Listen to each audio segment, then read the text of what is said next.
So, how much Philly food did I squeeze into an entire weekend? Just under 48 hours. Today on the derryx Dines podcast, I'm going to talk about that.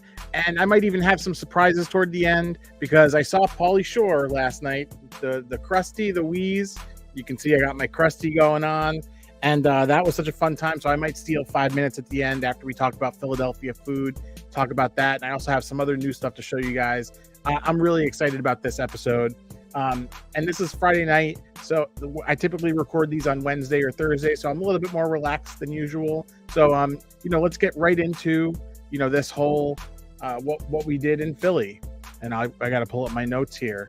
So we decided last month to take a trip down to Philadelphia.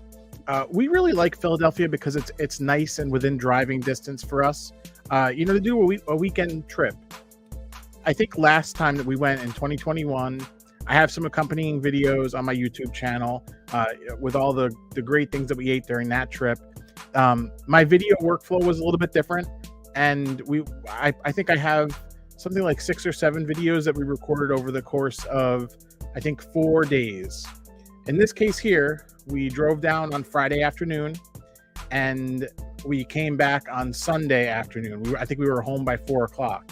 So we were in Philadelphia for less than 48 hours, and in that time we hit quite a lot of stuff. Between shorts and videos, I think I have somewhere in the neighborhood of 15 videos to work on for this. So it is a lot. I'm just going to go through sequentially, and in terms of this episode, the flow will be what we did over the course of the weekend. But in terms of the way the videos are going to drop, it's not necessarily going to be sequential. In fact, Sunday is going to be the first place that we ate at, whereas I think the following week or a couple weeks later, it'll be the last place that we ate at in Philadelphia, which is pretty fun. So on a Friday afternoon, we had reservations for a hotel down in Philadelphia. I think the check-in time was 3 o'clock, so we timed it so that we got there around 3-4 o'clock. I think we ended up, after traffic, arriving somewhere in the neighborhood of between 4:30 and 5. Before we hit the road, though, we actually went to Sonic Drive-In in Troy, New York, and we just sat there. It was a really hot day. We just had chicken fingers. I think Cassie had a chicken sandwich. And then we hit the road, and when we had big plans for Saturday, but for Friday, the idea was just to wing it. We just wanted to.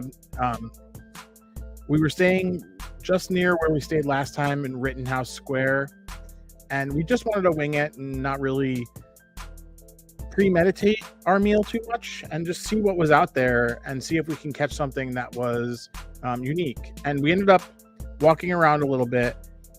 We found a place called Darling Jack's Tavern, and that's the video coming out on Sunday morning. Darling Jack's Tavern, they at first, the lady, it seemed like they didn't have a table, and then they did, and it was an absolutely amazing experience. It turns out, now this, I think we went in May. The restaurant had opened just 2 weeks prior to our visit. So we ended up eating at one of the newest restaurants in Philadelphia, hadn't even known it, and it was totally casual. And furthermore, we got to sit at what was essentially a private table right next to an open kitchen. So we got to see everything come out, and it was amazing. I really enjoyed the food at this place, and it was funny because out of everything on the menu, I just couldn't decide on what to eat, and I just wasn't in the mood for any of it, but all of it sounded good, if that makes any sense. And I even mentioned in the video this weekend, I kind of was going to throw my hands up and just say, I'm just going to get the steak and fries, which is usually good at like a gastropubby type restaurant. You can't go wrong with that. But I ended up ordering this lamb rib with a Korean gochujang glaze. Now, I'm not a big fan of lamb, which I talk about in the video also, but I was blown away with the meal at this place. The espresso martinis are popular, so I got myself an espresso martini. I've been trying to stay away from alcohol here and there, but given that this trip was essentially a makeup for the fact that we didn't do anything for our 10-year wedding anniversary. I figured it was worth, splurging a little bit for the weekend just to have some, some libations and good food. So that was Darling Jack's. And then we debated dessert because the meal was so good. But on our way walking there was Van Leeuwen ice cream. There was actually a Van Leeuwen ice cream shop, which was amazing. Van Leeuwen ice cream is like one of those newer trendy ice creams. It's very, very good.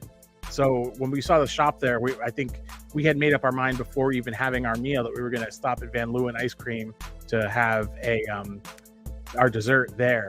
And the funny thing about it was they have rotating flavors. So they have normal flavors and they have a couple of rotating ones. And of course, my eyes see those, really odd flavors, and my brain just focuses on that. So the flavor that I ended up picking was malted milkshake with French fries. And the French fries were actually inside of the ice cream. It was weird, let me tell you. I think a couple weeks ago, I posted a little bit of a short on YouTube if you want to see a little bit more, but I embedded a little bit of that inside of the Darling Jack's Tavern video that's coming this weekend. I keep saying that. This is just to give an overview. Promoting the video obviously is a goal, but I'm not trying to hit you guys over the head with it. My goal is to talk about everything we enjoyed. So that was Friday night. And then, driving down, it's exhausting. So after that, we kind of took a break because we knew in the morning that we were going to hit John's Roast Pork. The reasoning there was I did a Pat's versus Geno's video, best cheesesteak in Philadelphia. And those are the two historical ones that everybody talks about. They're right across from each other. And it's obviously a tourist trap. One has to think maybe Pat and Geno are in cahoots somehow just to get people to that area of Little Italy in Philadelphia, get people buying all these cheesesteaks and, thinking it's some kind of foodie destination where it ends up essentially being a tourist trap, right?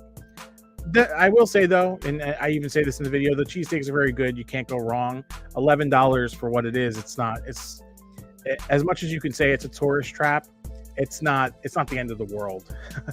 But everybody in the comments, well, not everybody, people had their own opinions, but a lot of people recommended John's Roast Pork as the best Philly cheesesteak. So what I wanted to do was actually go do a video at John's Roast Pork and do John's Roast Pork sandwich, which is what they were made famous for, and their cheesesteak sandwich, which everybody loves, which is more of a modern development from that restaurant. When that place opened, they weren't doing cheesesteaks. It wasn't until the guy's son took it over that he started saying, well, people are telling me I got to do a cheesesteak, so let me do a cheesesteak. So I really wanted to go there, and we did that, and that was kind of the big meal. That was what we thought was going to be the big meal for the day. And that's one of those things that one I have to put a little bit more work into. I'm hoping to get that one out sometime in August, but we also have a trip to the Outer Banks scheduled. And I'm still working on videos from the Outer Banks from last year's trip. So I even at the pace that I'm posting videos and doing all the work for the YouTube channel here, I'm still not able to keep up with that trip. I still have California trip videos to put together and Philadelphia trip.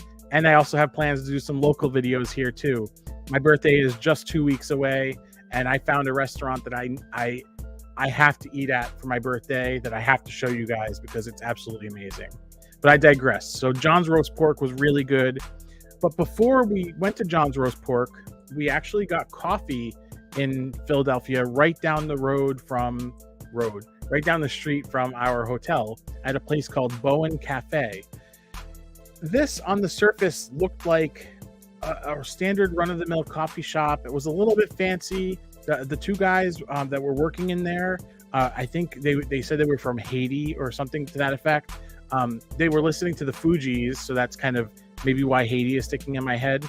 But what really stuck out in my head about this place was there was like a closet up like right by the counter, and in that closet there was a glass pane with curtains, And if you peek inside the curtains, there was laptop computers, a audio interface, and two kind of professional recording microphones.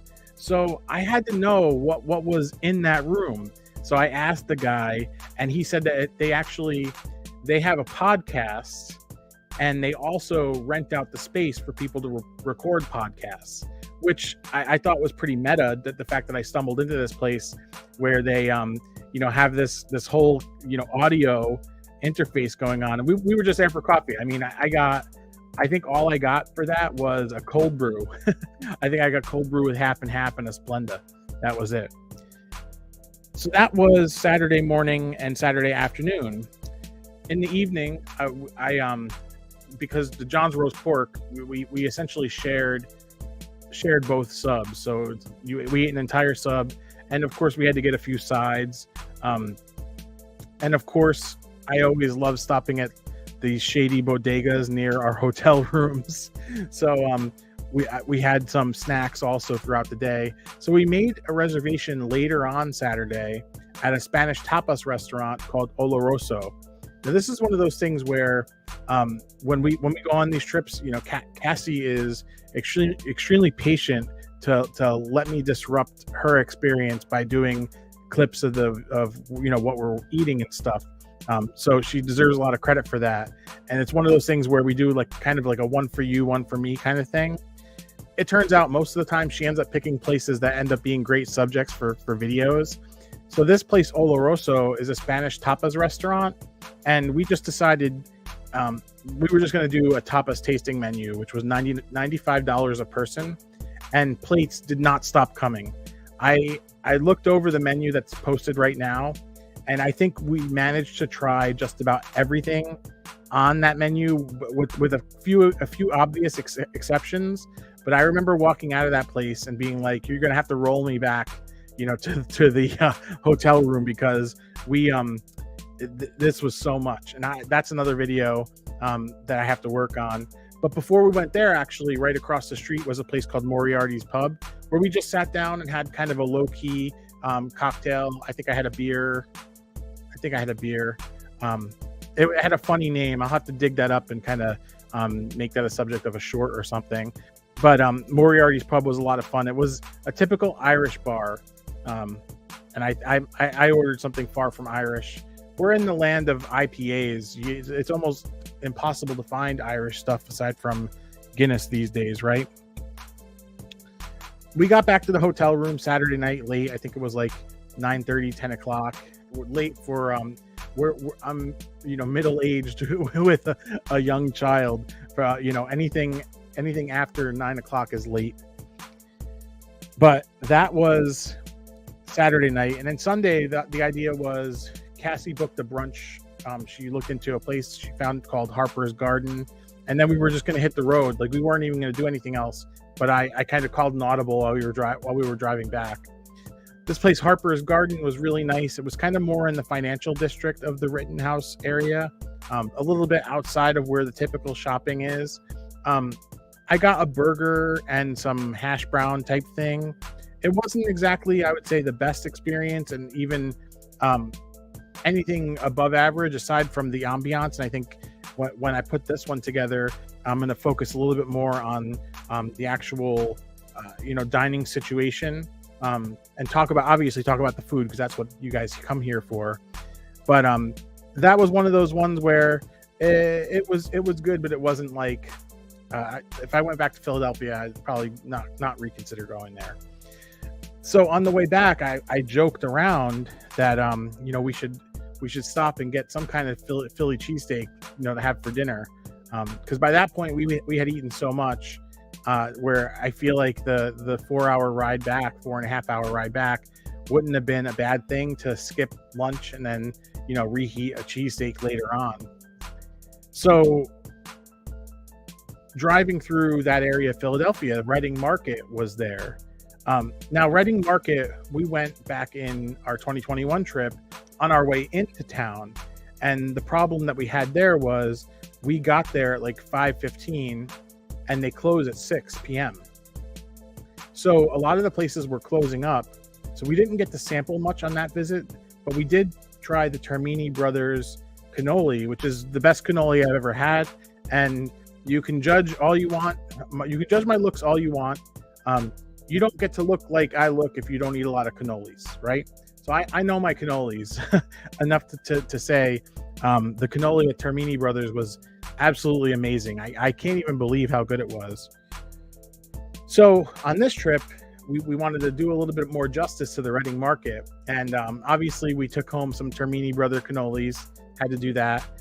Right across from Termini Brothers was this chocolate place where they have a chocolate covered onion that even Andrew Zimmern said was disgusting. I didn't buy the chocolate covered onion, but I did buy their chocolate tower, and I have a YouTube short about that.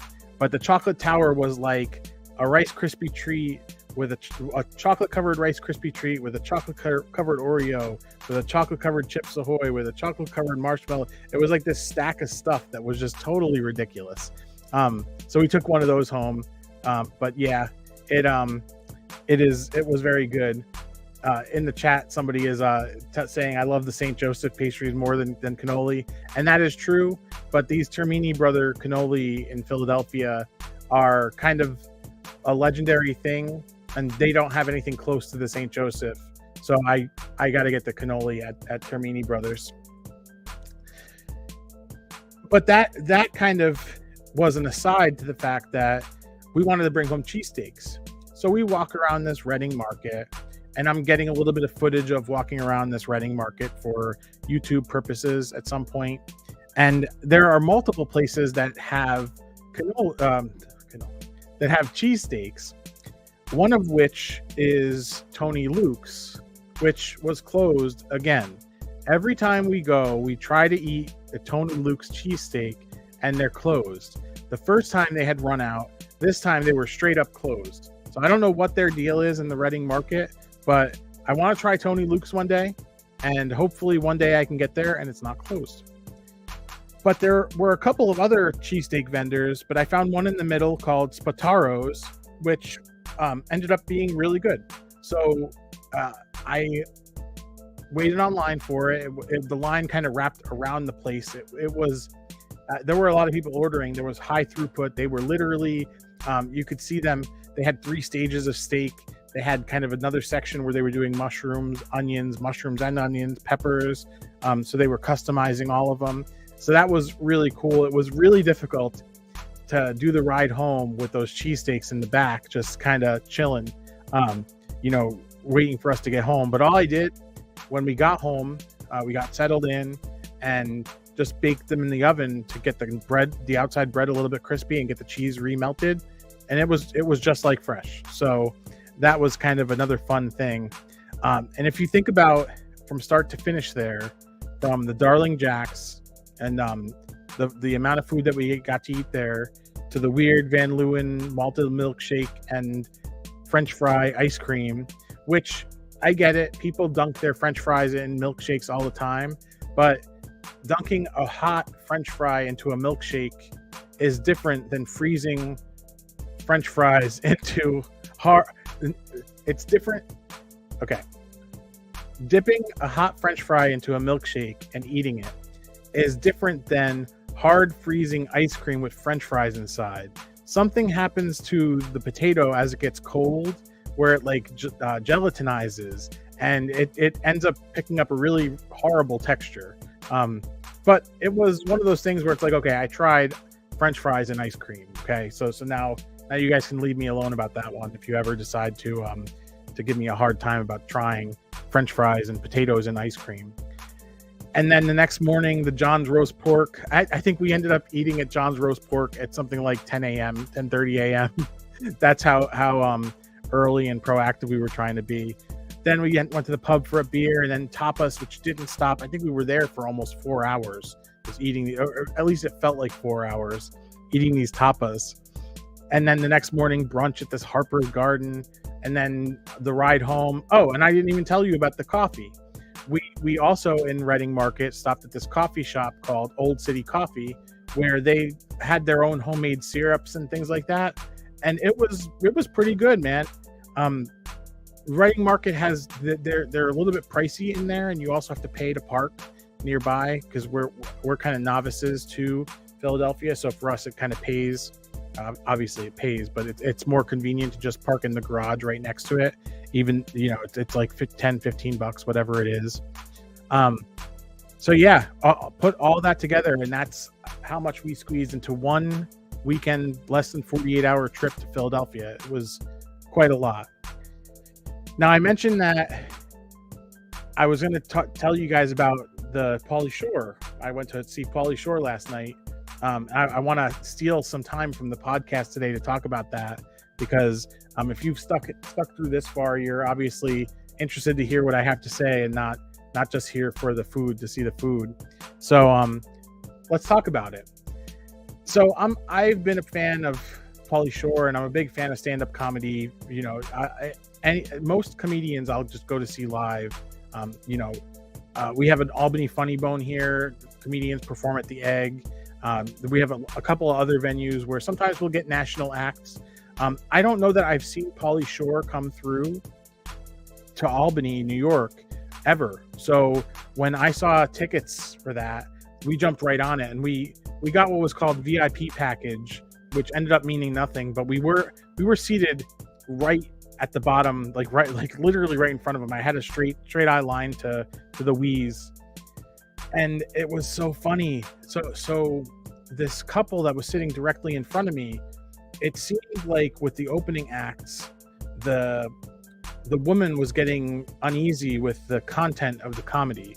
The guys were a little bit lewd and making kind of more adult themed jokes, and the woman's husband was kind of calming her down. Now, he seemed significantly older than her.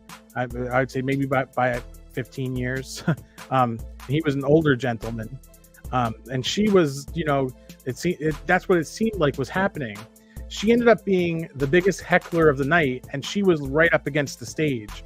So Pauly Shore is into his set, and this woman literally gets up on the table and is holding her cell phone out at him, to show him something on her cell phone, and he gets so annoyed by it, and he's like, well, what is this? What are you doing, trying to show me something on your phone? Oh, okay, it's us. All right, cool, yeah, all right, thank you. And trying to shut her up, and she keeps talking. And then there was one point in the show where he went over to the one side of the stage, and he's like, all right, she's like, I love you, you don't know how good you are. And he goes, all right, I really appreciate that. I don't get to hear that all the time, but can you just shut the F up and let me do what I have to do here? It was really funny the way he handled the crowd.